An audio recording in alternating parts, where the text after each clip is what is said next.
제가 어렸을 때 집에서 누나들하고요, 이 술래잡기를 하고 많이 놀았습니다. 요즘 아이들은 술래잡기 잘 안 하더라고요. 워낙 놀거리도 많고 또 주거 형태가 요즘은 대부분이 아파트이기 때문에 별로 숨을 곳이 없어요. 그래서 요즘 아이들이 술래잡기 하면서 노는 걸 별로 본 적이 없습니다. 예전에 저희 어린 시절에는 거의 대부분이 주택이었죠. 일반 가옥이었습니다. 그래서 숨을 데가 굉장히 많았던 기억이 납니다. 누나들하고 술래잡기를 할 때면은 주로 저는 다락방에 숨거나 혹은 제 방하고 다락방 그 사이에 통로가 하나가 있었는데 그 통로에 숨어 있으면은 누나들이 저를 잘 찾지를 못했습니다. 이 술래잡기의 묘미가 뭡니까? 술래는 꼭꼭 숨는 거죠. 술래는 꼭꼭 숨는 겁니다. 그리고 술래를 찾는 사람들은 열심히 찾아야죠. 제가 이렇게 숨어 있을 때 누나들이 제가 숨어 있는 그 근처까지 와가지고 발자국 소리가 바스락바스락 할 때, 그때 그 스릴이 있잖아요. 나를 발견할까 못할까. 그런데 왔다가 그냥 지나갈 때면 희열을 느낍니다. 나를 못 찾는구나. 그런 희열을 느끼죠. 근데 한 번은 술래잡기를 하던 중에 누나들이 저를 찾는 척하고는 그냥 다 가버렸어요. 근데 저는 정말 그날만큼은 누나들이 절대로 못 찾을 곳을 찾아가지고 제가 숨어 있었거든요. 그러니까 제가 얼마나 기대가 컸겠습니까? 그런데 누나들이 찾는 척 하다가 그냥 가버린 겁니다. 그날 제가 술래잡기에 대한 신뢰가 깨졌습니다. 술래는 꼭꼭 숨는 거고 술래를 잡는 사람들은 최선을 다해서 포기하지 않고 열심히 찾아야 되는데 포기해버리고 또 동생을 약 올리려고 찾는 척만 하다가 그냥 가버린 거예요. 신뢰가 깨진 거죠. 저는 그날 이후로 누나들과 단 한 번도 술래잡기를 한 적이 없습니다. 신뢰가 깨져버렸으니까요. 술래를 찾는 사람들이 열심히 찾아줄 때 숨는 의미가 있는 거고 또 결국은 그 술래잡기가 끝나는 거는 술래를 찾는 사람들이 마지막에 술래를 찾아냈을 때 술래잡기는 끝이 나는 겁니다. 때로는 하나님께서 우리와 술래잡기를 하자고 제안하시기도 합니다. 늘 먼저 찾아와 주시는 하나님, 늘 손을 먼저 내밀어 주시는 하나님, 먼저 우리에게 은혜를 베풀어 주시는 하나님. 그런 하나님께서 어느 날인가부터 야속할 만큼 우리가 그렇게 하나님을 찾고 찾는데도 자기 자신을 숨겨버리시는 때가 있습니다. 하나님 대체 어디 계시는 겁니까? 하나님 왜 나에게 얼굴을 숨기시는 겁니까? 대체 왜 하나님 나의 부르짖음과 나의 간구에 응답하시지 않는 겁니까? 대체 하나님은 어디 계십니까? 그런데도 하나님께서 계속 나를 찾아보라고 우리에게 숙제를 주실 때가 있습니다. 시편 1절 말씀을 우리 같이 한번 읽어볼까요? 시작. 여호와여 어찌하여 멀리 서시며 어찌하여 환난의 때에 숨으시나이까. 다윗의 인생에도 하나님과의 술래잡기가 자주 있었던 것 같아요. 때로는 하나님께서 너무 멀리 계신 것 같아서 하나님이 안 보여요. 내가 환난을 겪고 있을 때 하나님 나 좀 도와달라고 열심히 하나님을 찾고 있는데 하나님이 그러면 그럴수록 더 자기를 숨기시는 것 같아요. 그래서 너무 답답한 마음에 하나님께 지금 탄식을 하고 있는 거죠. 하나님 대체 어디에 계십니까? 왜 하나님께서는 때때로 자신을 숨기시는 걸까요?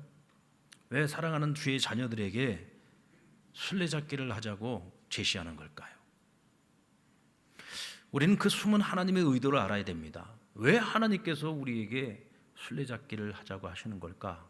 우리가 그 의도를 알고 나면 우리는 절대로 이 술래잡기 놀이를 포기하지 않을 겁니다. 그리고 끝까지 하나님을 찾아내고 하나님께서 의도하신 바를 이루게 될 겁니다. 오늘 다윗의 시를 묵상하다 보면은 하나님께서 왜 우리에게 술래잡기를 하자고 하는지를 알 수 있어요. 자, 먼저 살펴보면 하나님께서 숨으시는 이유가 뭐냐? 하나님께서는 우리가 하나님을 간절히 찾아주기를 원하신다는 겁니다. 여러분들 하나님을 간절히 찾고 계십니까? 간절히 찾고 계십니까? 어쩌면 내게 찾아오시는 하나님만 늘 보고 듣고 만나며 살아오지는 않았습니까? 내가 먼저 하나님을 간절히 찾고 부르짖으며 하나님에 대한 갈망과 열망을 가지고 하나님을 찾아 헤매 보신 적은 있습니까? 술래잡기를 할 때 술래가 숨는 것은 찾는 이들이 쉽게 잡지 못하도록 숨는 거예요. 그래서 꼭꼭 숨는 겁니다. 대충 숨어서 머리카락 보이게 숨어 있으면 그건 술래잡기가 아니죠. 하나님께서 술래잡기 하자고 제안을 하셨을 때에는 절대로 대충 숨지 않습니다. 확실하게 자기를 숨기십니다. 그래서 우리가 하나님을 찾는 것이 결코 만만치 않아요. 쉽지 않아요. 그래서 많은 사람들이 하나님을 찾는 척 하다가 저희 누님들처럼 포기해버리는 경우가 많아요. 그만둬버리는 경우가 많아요. 그리고 오히려 하나님을 찾기보다도 다른 길을 찾는 경우들이 많이 있습니다. 그래서 하나님은 더더욱 숨으시는 겁니다. 더더욱 숨으셔서 나를 좀 찾아봐. 너희가 나를 찾는 과정 속에서도 너희는 치유될 수 있어. 너희가 나를 찾는 과정 속에서도 나를 조금씩 더 알아갈 수 있어. 너희가 나를 찾는 과정 속에서 더 높고 신비한 일들을 너희가 할 수 있어. 그러니까 제발 나를 좀 찾으라고 주께서 말씀하시는 겁니다. 하나님께서 다윗을 특별히 더 사랑하셨던 이유가 있어요. 다른 어떤 사람들보다도 다윗은 하나님을 갈망했기 때문입니다. 여러분 1절 말씀을 같이 한번 읽어볼까요? 오늘 본문 1절입니다. 시작. 하나님이여 사슴이 시냇물을 찾기에 갈급한 같이 내 영혼이 주를 찾기에 갈급하나이다. 하나님께서 왜 숨으십니까? 다윗이 하나님을 찾을 때는 마치 목마른 사슴이 시냇물을 찾듯이 그렇게 하나님을 찾는다고 했어요. 바로 그런 열망입니다. 그런 갈망. 너희에게도 그것이 있었으면 좋겠다는 거예요. 다윗이 가지고 있었던 하나님을 찾는 그 뜨거운 열망을 너희들도 좀 가졌으면 좋겠다는 거예요. 너희가 예배를 드릴 때에도 그런 갈망을 가지고 예배를 드렸으면 좋겠다는 거예요. 하나님을 찬양할 때에도 그런 갈망을 갖고 하나님을 좀 찬양했으면 좋겠다는 거예요. 기도할 때도 마찬가지입니다. 우리가 무엇을 하든지 또 우리가 일상의 삶을 살아가는 가운데에서도 날마다 하나님을 너희가 정말 열망하고 갈망하며 하나님을 찾았으면 좋겠다는 거예요. 얼마 전에 아내와 함께 이 창원 중앙역 뒤에 있는 그 용추 계곡을 다녀왔습니다. 그 용추 계곡에 올라오면 용추 12교까지 있어요.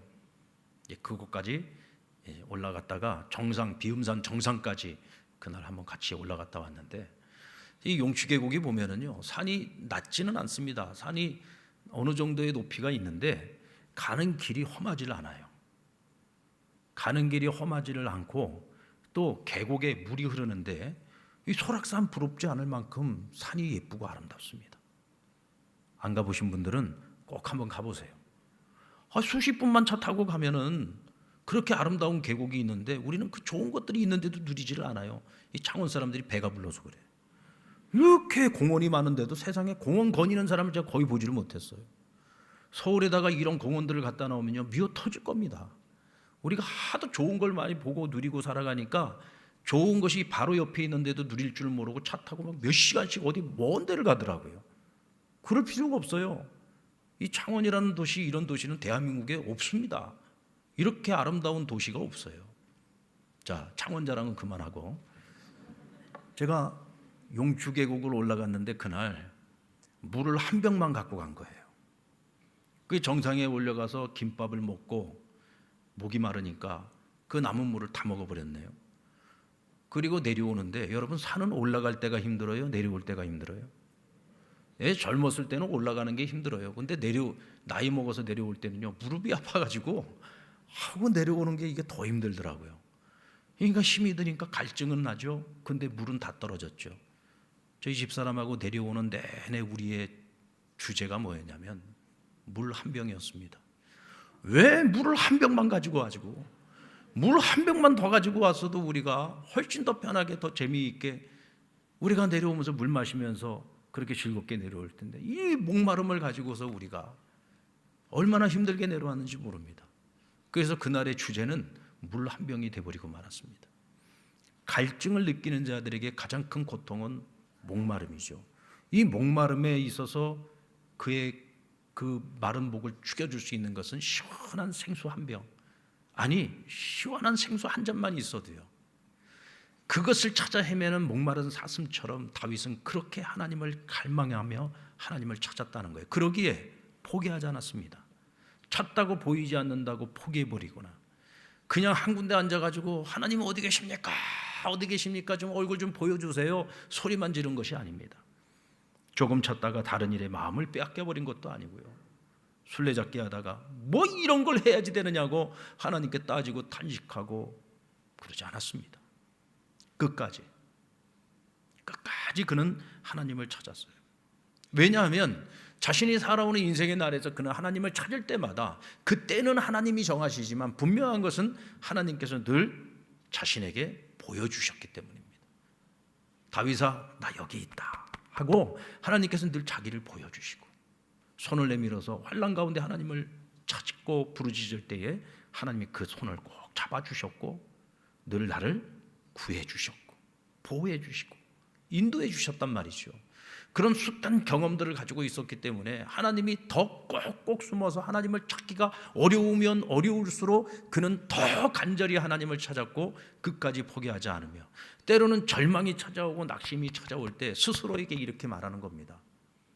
자, 여러분들 5절 말씀을 같이 한번 읽어봅시다. 이게 지금 다윗의 심정입니다. 5절 말씀입니다. 같이 읽겠습니다. 시작. 내 영혼아 내가 어찌하여 낙심하며 어찌하여 내 속에서 불안해하는가. 너는 하나님께 소망을 두라.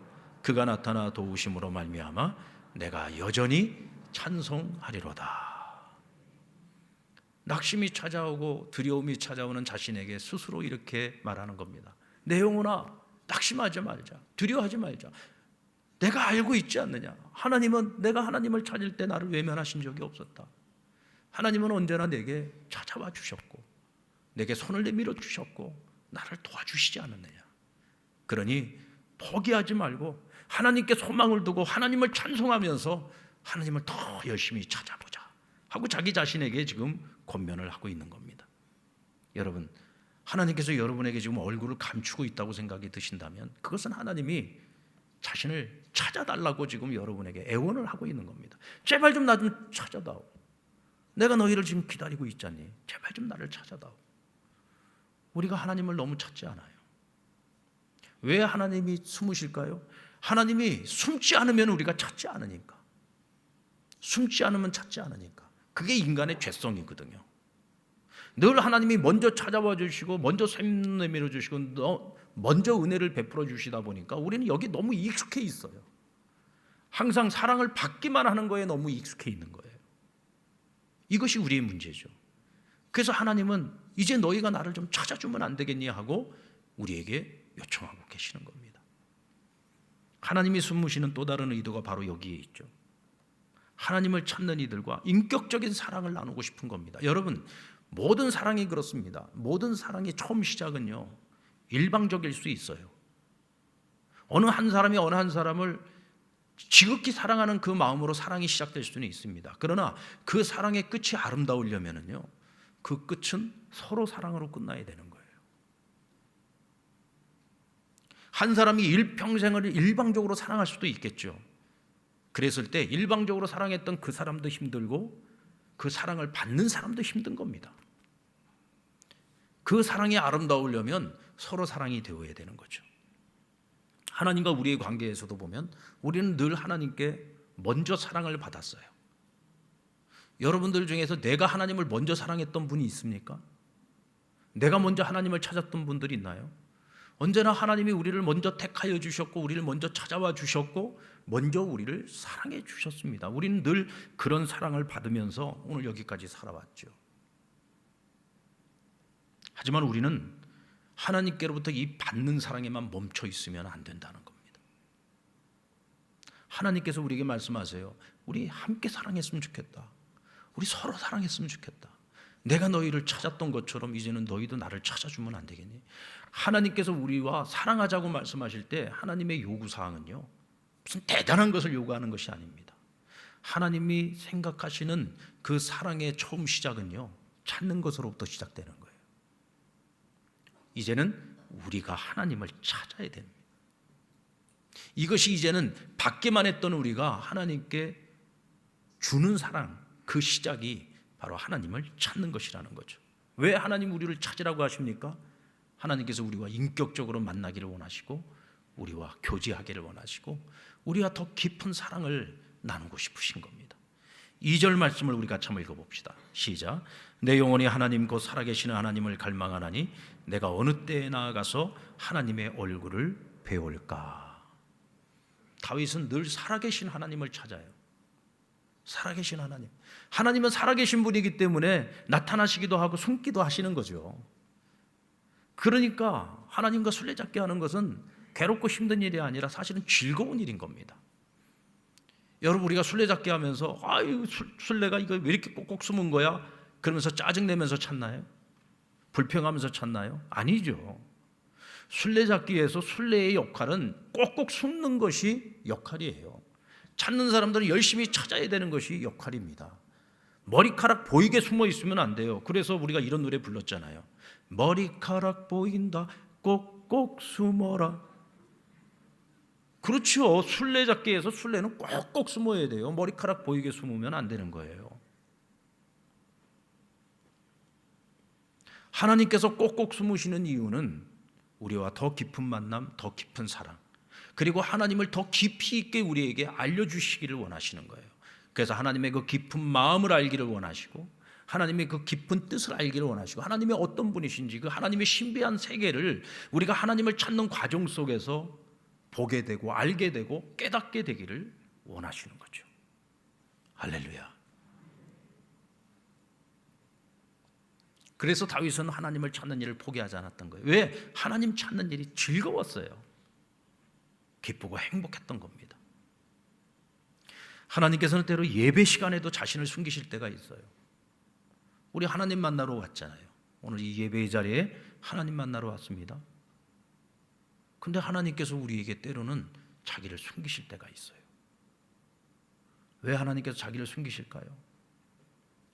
우리가 이 예배자의 자리에는 나와 있는데 하나님을 찾지 않으니까. 주일이 됐습니다. 주일은 당연히 가서 예배 드리는 날이지. 아무런 기대도 없이 아무런 소망도 없이 그냥 예배는 드려야지 되는 거니까 하고 그냥 불이 났게 준비해서 오늘 교회를 왔어요. 그리고 지금 이 예배자의 자리에 앉았습니다. 그런데 예배를 드리면서 우리 마음에 하나님을 열망하는 마음이 없어요. 하나님을 갈망하는 마음이 없어요. 전혀 하나님을 찾는 마음이 없이 그냥 내 몸만 여기 와서 앉아서 1시간이라는 이 예배를 그냥 참여만 하다가 돌아가는 경우들이 있죠. 그러니까 하나님께서 신령과 진정으로 예배하는 자를 찾으시겠다고 한 겁니다. 찾겠다는 얘기는 많은 사람들이 그냥 형식적인 예배만 드리고 습관적인 예배만 드리다가 가버리는 경우가 너무 많다는 거죠.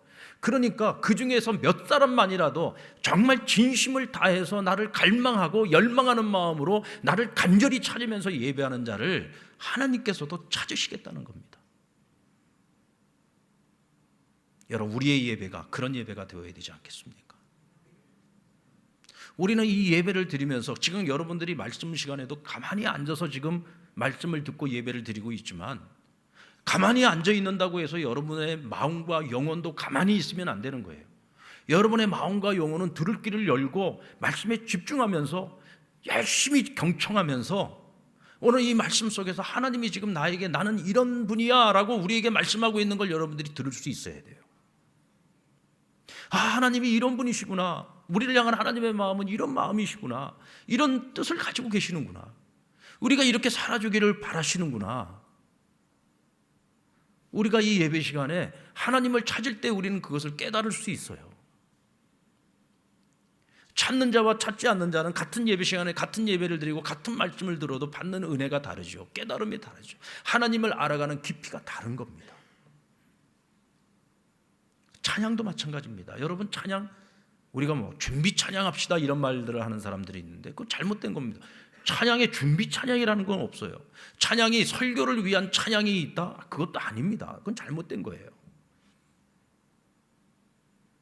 찬양 그 자체가 예배인 거죠. 여러분들 하나님을 찬양할 때 어떤 마음으로 찬양하십니까? 그냥 우리 찬송가 368장 찬송합시다 그러면 그냥 아무 생각 없이 가사를 생각하지도 않고 이 찬양을 받으실 하나님을 생각하지도 않고 그냥 자기 감정에 아니면 아무 생각 없이 그냥 입술로만 찬양을 할 때가 있지 않습니까? 아무런 감동도 없이.